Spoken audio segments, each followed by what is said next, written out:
Hi, I'm Michelle Balzer, the Garden Education Coordinator for Beach Cities Health District, and I'm going to share just a few tips with you about growing your own food at home over the summer.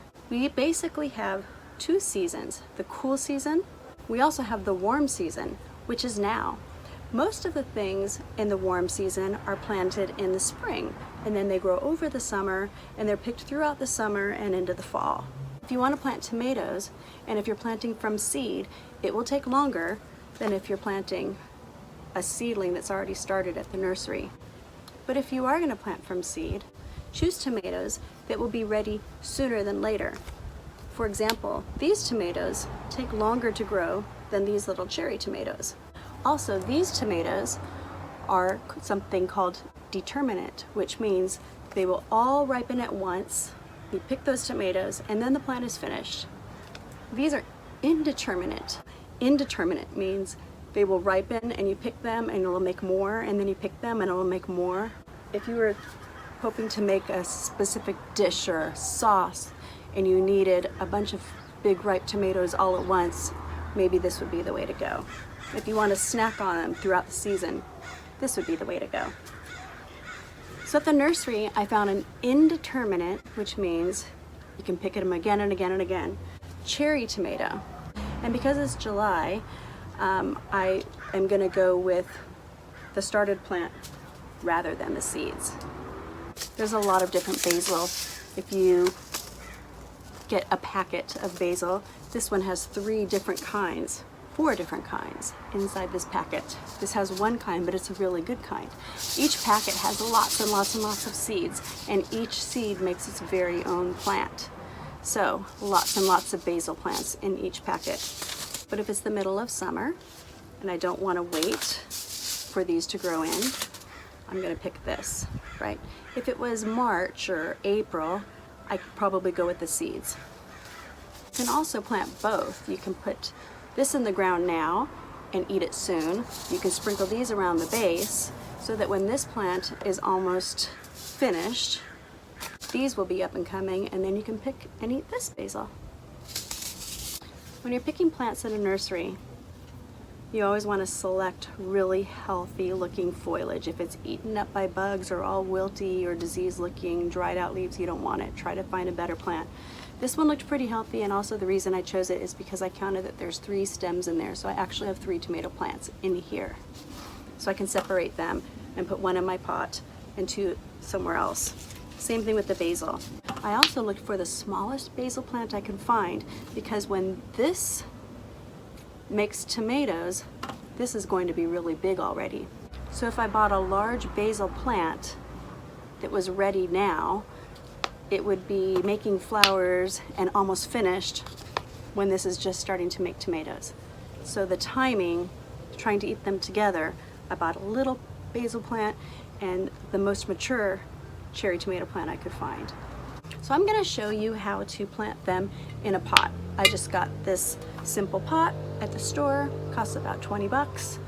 I bought some potting soil, and I didn't fill it all the way full. You see, there's a lot of room. It only comes to here because I'm going to put the plants in there. So I'm making a little well in the bottom, and the way you get it out of here without damaging it, loosen it all up, and now I'm going to dump it out of my hand. We'll save this for later. Here's all the roots. It's pretty moist. It's been watered recently. It's not always like that. Usually I would just spread out the roots a little bit like that and stick it right in there, but because I can feel 3 plants, I'm going to separate them, so I'll show you. You don't want to break them. They're really fragile. I'm going to shake off as much soil as I can, like this, and because it's wet, it's really sticking, but I'm going to gently separate these 3 plants. There's one, really long root, see? 2, 3. 3 plants. I'm going to save these 2 for later. Put them right back in the container they came from, and I'm going to make a hole in the center, really long hole so that these don't get all crumpled up like that. If I make a shallow hole and my tomato plant goes in like this and the roots are all crumpled up, it's going to suffer. So I'm going to make a really deep hole so that I can hover this plant over that hole like a little like it's dangling its feet over a well, and I'm gonna just gather the soil around it. I'm still gonna add more soil. That's just to hold it in place. Now that it's kind of standing on its own, I kind of gathered the soil around it so it won't fall over. I'm gonna put some more soil in. Now as this grows, it's gonna need some support because the leaves are gonna get bigger, bigger, bigger. It'll start bushing and falling over. That's a good time to put a tomato cage. If you don't have a tomato cage, you can use something like this. These stakes, I got a pack of stakes for $3. There's 12 of them, just at the mark. So I just put these in like this, and as the plant grows up, it's gonna need support. You can just put twine around here, right? Wrap it, string it over here, wrap it, and you're gonna guide the stems of the tomato on top of the string. When it grows taller, another layer, and you're going to guide the stems on top of that layer. So you're gonna keep your tomato plant growing upright in the middle.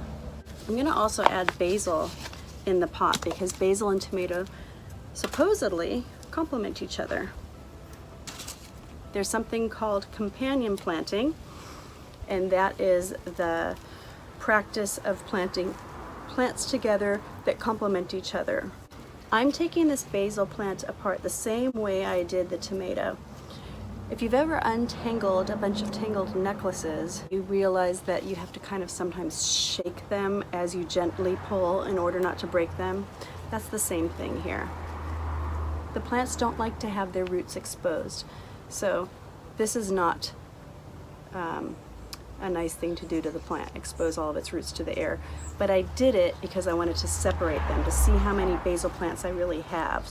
I originally thought I had 5, but I've got 7. I'm gonna put 3, like a triangle, around this plant.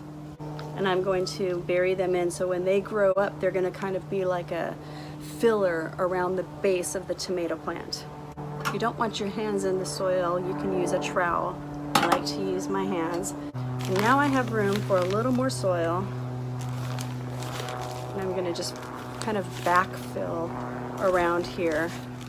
You wanna make sure that you leave like an inch between the top of the soil and the top of the pot so that when you water, your soil doesn't immediately just overflow out of the pot. You need to leave the soil nice and fluffy. It's called aerating for the sake of the plants and any little decomposers that are in there. Okay, here we go. So I've got my tomato, my basil, and I can make bruschetta in the middle of the summer. Thank you for watching.